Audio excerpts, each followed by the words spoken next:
Hello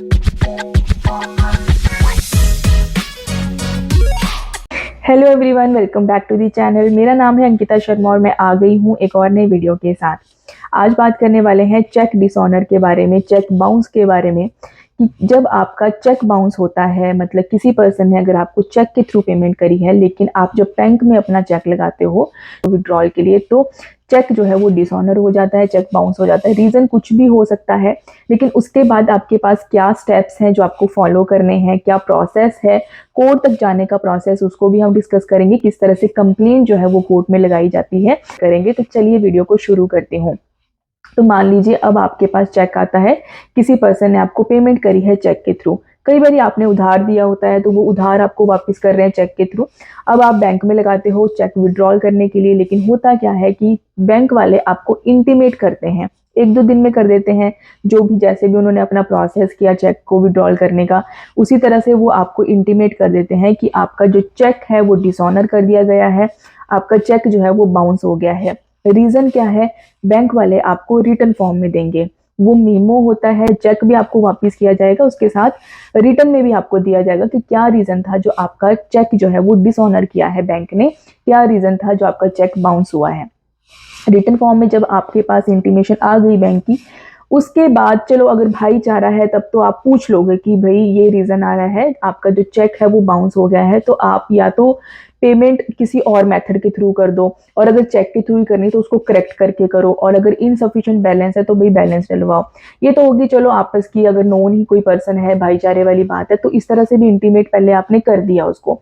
लेकिन मान लीजिए कि ऐसा भाईचारा वाला कुछ नहीं है, या किसी दूसरे पर्सन जानबूझ के चालाकी करी है आपके साथ, तो उस केस में आपके पास अब क्या ऑप्शन है। सबसे पहले मैं आपको बता दूं कि आपने जब उस पर्सन को इंटीमेट करना है, आपने उसको प्रॉपर एक रिटर्न फॉर्म में नोटिस सर्व करना है विद इन 30 डेज। जब आपके पास इंटीमेशन बैंक से आ गई कि आपका जो चेक है वो बाउंस हो गया है, बैंक ने डिसऑनर कर दिया है आपके चेक को, जैसे ही आपके पास रिटर्न फॉर्म में इंटीमेशन आ गई बैंक की, उसके विद इन 30 डेज आपके पास 30 दिन का टाइम है कि आप उस पर्सन को जिसने आपको वो चेक दिया है उसको नोटिस सर्व करो विद इन 30 डेज। नोटिस आपको, अगर आपकी पूरी प्लानिंग है और आपका माइंड सेट है और उस आपको पता है कि ये पर्सन जानबूझ के कर रहा है, नोटिस आपको रिटर्न फॉर्म में देना है। बाय पोस्ट आप भेजिए, रजिस्टर्ड पोस्ट, स्पीड पोस्ट, और साथ में ईमेल भी उसको कीजिए, लेकिन रिटर्न फॉर्म में उसको बाय पोस्ट वो, या फिर अगर आपका बहुत नज़दीक कोई है तब भी आप उसको रिटर्न फॉर्म में ही नोटिस सर्व करोगे। उसमें आप उसको टाइम पीरियड दोगे 15 दिन का, कि 15 दिन में जो है वो आपको पेमेंट किसी भी फॉर्म में वो करे, चाहे वो किसी और मेथड के थ्रू करे, और अगर उसको कोई और मेथड नहीं अपनाना है, उसको चेक के थ्रू ही करनी है, तो एक जो है वो बिल्कुल बिना किसी मिस्टेक वाला चेक उसको दे। अगर इनसफिशिएंट बैलेंस अगर रीज़न था तो अपने बैंक में जो है वो प्रॉपर बैलेंस रखे और उसके बाद उसको नया चेक इशू करे। देखिए, उसको जो लॉ के अकॉर्डिंग है, जो एक्ट कहता है, जो नेगोशिएबल इंस्ट्रूमेंट एक्ट कहता है, उसमें 15 डेज का नोटिस पीरियड ही बताया गया है कि जब आप नोटिस सर्व करते हो तो आपको वो 15 डेज का नोटिस पीरियड उसको सर्व करना है कि 15 दिन के अंदर अंदर पेमेंट की जाए। अब मान लीजिए कि 15 दिन में या तो पेमेंट आपको आ गई, और या मान लीजिए कि उसने इग्नोर कर दिया, उसने आपको 15 दिन के अंदर अंदर पेमेंट नहीं करी।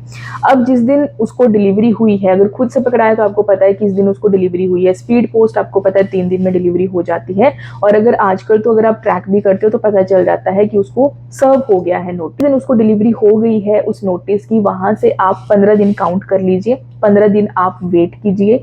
उस 15 दिन के बाद अगले 30 डेज आप जो है वो कभी भी अपनी कंप्लेंट फाइल कर दीजिए मैजिस्ट्रेट के पास, मतलब कोर्ट में।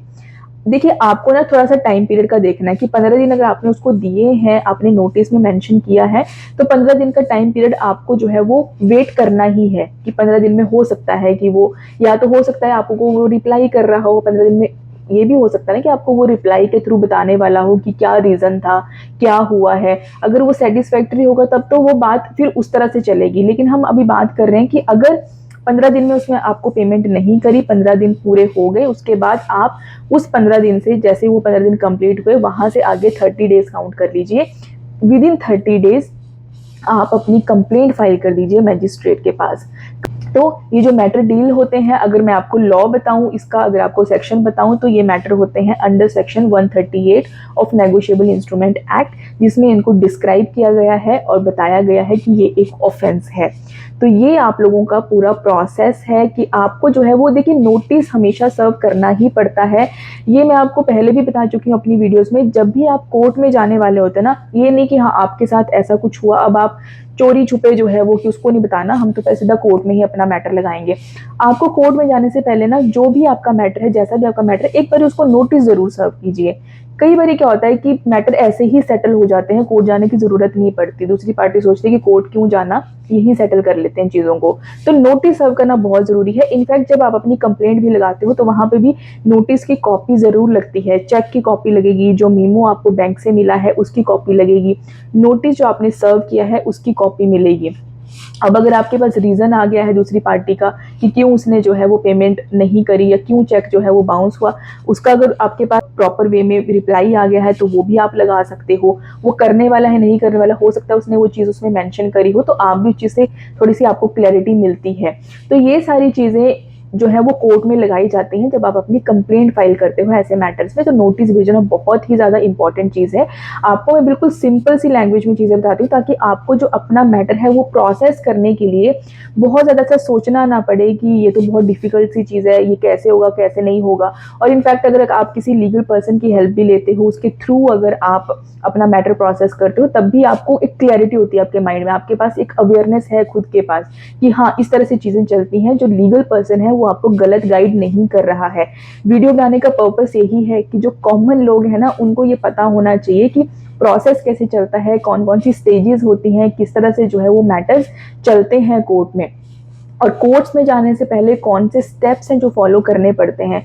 यही होता है जब आप एडवोकेट के पास जाते हो, आपको कुछ ऐसा बोलते हैं कि हाँ अभी तो नोटिस देना पड़ेगा, आपको ना वो लीगल लैंग्वेज लगती है, आपको लगता है कि पता नहीं कौन सा इतना बड़ा लंबा प्रोसेस बता दिया, हमें नहीं पता, ये लीजिए पेमेंट, हम तो चले, मतलब कि आप लोग करिए जैसे आपने करना है। ऐसा नहीं होता। अब आप अगर किसी सिचुएशन में ऐसे में फंसे हो, आपको खुद को अवेयरनेस होना बहुत ज़रूरी है।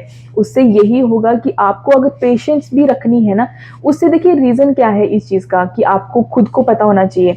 एक तो पहली बात कि जो सामने वाला बंदा है आपको सही गाइड कर रहा है गलत गाइड कर रहा है, आपको पूरा पता चलेगा। दूसरी बात, अगर आपको पेशेंस भी रखनी पड़ रही है ना किसी चीज़ को लेके, तो आपको एक सेटिस्फैक्ट्री सी पेशेंस होगी वो आपके अंदर कि हाँ कोई बात नहीं, हमें पता है कि ये प्रोसेस है, इसमें थोड़ा सा टाइम लगता है। तो वो पेशेंस रखना ना मुझे लगता है ज़्यादा इजी होता है। अगर मैं अपनी पर्सनल बात करूँ, अगर मुझे किसी चीज़ के बारे में पता होता है तो मुझे लगता है कि हाँ कोई बात नहीं, चल रहा है मामला, चल रहा है, चलेगा, ठीक है। वो जो सामने वाला पर्सन आपकी हेल्प कर रहा है या लीगल पर्सन आपको रिप्रेजेंट कर रहा है, वो आपके साथ गलत नहीं कर रहा है, बहुत ज़रूरी है इस चीज़ के लिए। तो ये था पूरा प्रोसेस। जब आपका चेक बाउंस वाला मैटर कुछ होता है, बैंक आपका जो चेक है उसको डिसऑनर कर देता है, तो इस तरह से आपको पहले नोटिस भेजना है, टाइम पीरियड का आपको ध्यान रखना है, उसके बाद आपका मैटर जो है वो कोर्ट में चलते हैं। उसके बाद तो जैसे आपने अपनी कंप्लेंट लगाई, फिर समन्स होते हैं। ये था इनिशियली, जैसे कि कोर्ट में जाने से पहले का आपका यही प्रोसेस है।